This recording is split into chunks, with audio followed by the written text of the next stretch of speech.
मनुस्मृति एक ऐसी किताब जिसको लेकर हमेशा विवाद बना रहा है। कुछ लोग इसे जलाते हैं तो कुछ कहते हैं ये ब्राह्मणवाद का बाइबल है। कुछ कहते हैं ये संविधान से भी ऊपर होना चाहिए। लेकिन सच ये है कि ना तो ज्यादातर विरोध करने वाले इसे पूरा पढ़ सके हैं, न ही समर्थन करने वाले। दोनों तरफ से बस 4-5 लोग उठाकर चिल्ला रहे हैं। ये ग्रंथ है मनुस्मृति, या मानव धर्मशास्त्र भी कह सकते हैं।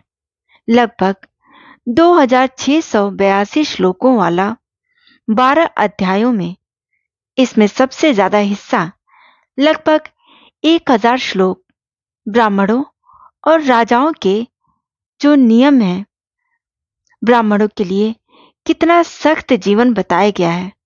बचपन से ब्रह्मचर्य, गुरु की सेवा, भूमि पर सोना, भिक्षा मांगना, गृहस्थ में यज्ञ, अतिथि सत्कार, सुरापान बिल्कुल नहीं, लहसुन प्याज तक नहीं, वानप्रस्थ में जंगल में रहना, सिर्फ जंगली चीजें खाना, फिर सन्यास में अकेले घूमना।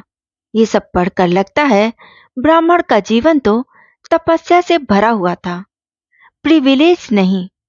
अब वो कंट्रोवर्शियल श्लोक जो सबसे ज्यादा सुने जाते हैं। एक जगह कहा गया है, अगर कोई शूद्र ब्राह्मण, क्षत्रिय, वैश्य को या जाति नाम से गाली दे तो उसके मुंह में 10 अंगुल लंबी तपती लोहे की कील डाल दो। बहुत क्रूर लगता है और लोग कहते हैं ये शूद्र विरोधी है। लेकिन उसी ग्रंथ में ब्राह्मण अगर सूरा पी ले तो उसे उबलती सूरा पिलाकर शरीर जलवाने तक का प्रायश्चित बताया है। यानी दोनों तरफ कठोर दंड है, लेकिन अलग अलग। शूद्र के लिए कुछ चीजें आसान हैं, जैसे सूरा पीना निषिद्ध नहीं। ब्राह्मण के लिए ज्यादा सख्त नियम, क्योंकि ज्यादा जिम्मेदारी, ग्रेनेड पनिशमेंट जैसा, रिवर्स SC/ST एक्ट जैसा कुछ लोग कहते हैं। स्त्रियों वाला श्लोक, 30 साल का पुरुष 12 वर्ष की लड़की से शादी करे या 24 साल का लड़का 8 साल की लड़की से, बहुत शॉकिंग लगता है। लेकिन टीकाकारों मेधावी तिथि कुल्लुक भट्ट ने कहा कि ये लिटरल नहीं, बस उम्र में अंतर होना चाहिए का भाव है। उस समय बाल विवाह का चलन था, गौना बाद में होता था और ये सुझाव था, बाध्यकारी नियम नहीं। आज तो ये लागू ही नहीं होता। ग्रंथ में अच्छी बातें भी ढेर सारी हैं। यत्र नार्यस्तु पूजयन्ते रमन्ते तत्र देवता। जहां नारियों की पूजा होती है वहां देवता रमते हैं। सत्य बोलो, अप्रिय सत्य मत बोलो, प्रिय असत्य मत बोलो, प्रिय बोलो। माता पिता का ऋण 100 जन्मों में भी नहीं चुकता। धर्म के 10 लक्षण, धृति, क्षमा, दम, अस्तेय, शौच, इंद्रिय निग्रह, धी, विद्या, सत्य, अक्रोध। कोई जाति वर्ण नहीं बताया। सबके लिए विरोधाभास क्यों?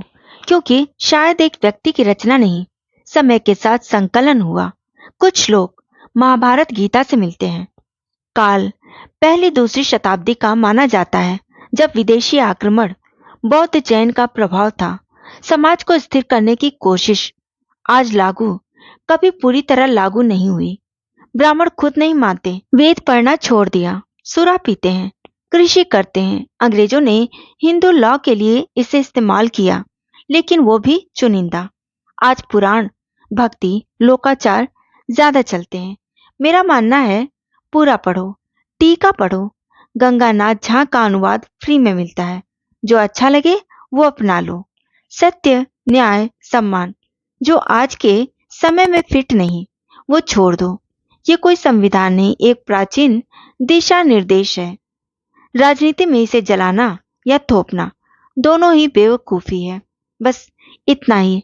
अगर आपने पढ़ा नहीं है तो मत चिल्लाओ, पढ़ लो, फिर बात करो और उसके बाद बताओ आपको क्या लगता है। वीडियो अच्छी लगेगी तो लाइक कीजिएगा, कमेंट कीजिएगा, चैनल को सब्सक्राइब कर लीजिएगा और आप वीडियो में क्या देखना चाहते हैं हमें कमेंट करके ज़रूर बताइएगा। मिलते हैं अगली वीडियो में, तब तक के लिए राधे राधे।